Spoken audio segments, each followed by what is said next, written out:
Hello, I'm TerryDavidMulligan, and this is Mulligan Stew, the podcast, music, film, food, and wine. Quibi is a subscription-based streaming platform designed to deliver short-form, scripted and unscripted content. The name is a mashup of the words quick and bites, Quibi, a nod to the fact that episodes of Quibi shows will run roughly 7 to 10 minutes tops, that's it, to your iPhone and only your iPhone. Meg Whitman is the CEO of Quibi. Prior to Quibi, she served as CEO of Hewlett-Packard Enterprise and President CEO for the Hewlett-Packard Company. Think about that one. Also was a senior executive at Disney, ran for governor of California, and was a key part of the Mitt Romney presidential bids of 2008 and 2012. As Meg explains, she was asked to be CEO by her friend Jeffrey Katzenberg. They worked together at Disney. The bottom line is that between the smarts and the skills of Jeffrey Katzenberg and Meg Whitman, Quibi could be the future of entertainment. We'll see. Here's the pitch.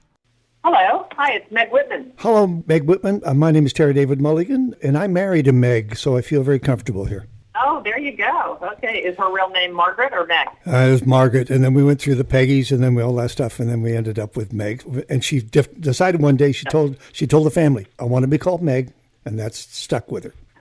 Too fun. Thank you for your time. Great. Congratulations on your launch. It's in a word, well, the word was ambitious, which when you look at the numbers of $1.75 billion in funds, $150 million in ads, it's a ginormous exercise, but why not? What set this in motion initially? Yeah.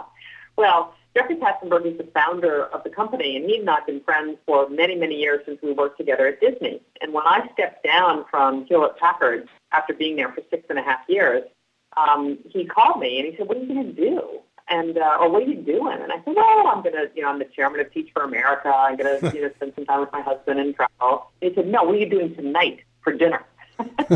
And he flew up and we had dinner. And he, shared with us this idea for Quibi. And at the end of dinner, I said, "You know what, Jeffrey, this is a really good idea." Did a little due diligence and said, "I think I got another startup in me." And so it's been great fun working in partnership with Jeffrey. Couldn't be more different people, but really having a lovely time together. Beyond the fact that it was you two, I'll tell you what really got my attention. I like the idea of 10 minutes or less. I love it. Yeah. I think... Yeah, it's time for that. I don't quite know its shape and form and how it's all going to work out, but I love the idea of short stories. Yeah, well, listen, we decided that that's the sort of chunks of time that people have available. It's their in-between moments when they don't have time to embark on an hour and a half show, or even a half an hour. And so we can tell movies that are full-length movies, but we can tell them in maybe 15, 10-minute chapters.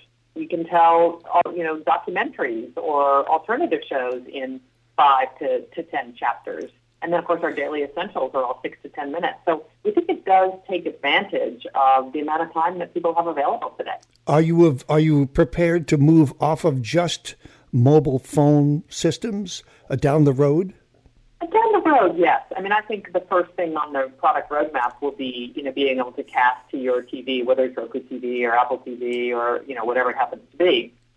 But from an engineering perspective, every additional screen you develop for needs a separate engineering team.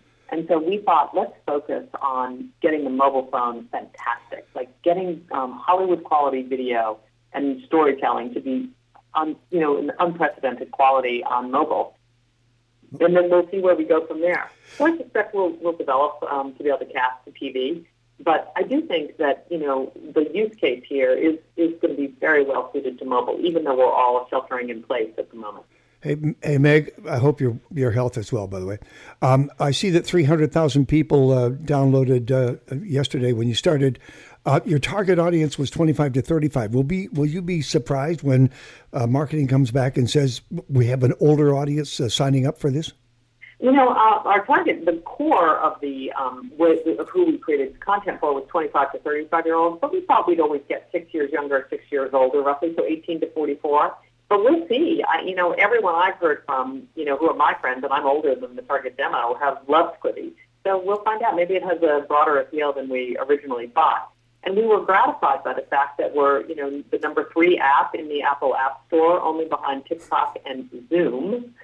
And we're number 2 in the entertainment category, only behind TikTok and ahead of Netflix and Disney Plus. So we had a good day yesterday. Okay, I like the movies in chapters. I really do, because I'm a movie guy. And I like the daily essentials. I like that a lot. But here's what I really like. Not so much the unscripted reality, but I love the short-form documentaries. I viewed 400 documentaries for Broadcast Film Critics last year, and I am a huge doc head now. Wow. Well, we love the I Promise documentary by LeBron James and Fierce Queens that's narrated by Reese Witherspoon. Yep. It's a beautiful story. Prodigy. I love the idea of athletes being profiled. I love that. Love that a lot. Here's a couple of things. The shape of pasta with Chef Evan Funke. That one, and Dismantled with Titus Burgess, where you shoot the recipe at people who are goggled and in suits, and then they have to recreate the recipe. I killed myself when I read that. It's so funny. It's really funny. There are two, they're obviously both about food and cooking, 2 completely different takes on it, and lovely. And as we said, we want to have something for everyone. And some people will like Dismantled, and some people will be passionate about shape of pasta. Okay. But they've got their own audience. It's fantastic. I know you have 50 shows now, Meg, and there's 175 to follow. What I was looking for was a wine show. Is the pandemic going to work for you?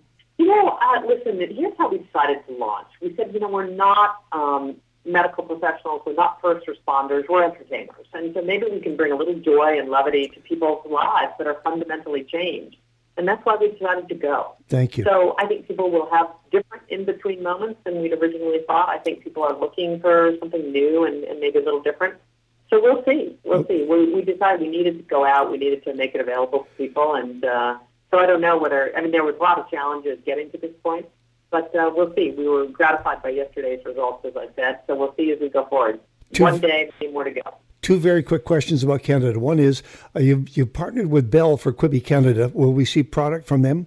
You will. Yes, they're in fact doing the daily news show in Canada and the daily sports show in Canada for us. I suspect over time they'll produce our content as well. And that's what my last question was, will we see production in Toronto, Vancouver, et cetera, Calgary, for all of these shows? Oh, yeah. In fact, we have already produced a number of shows. The Now with Peter Farley, who won the Academy Award 2 years ago, was shot in Toronto last year. I think maybe 10 to 15% of our content has been shot, through our studio partners in Canada.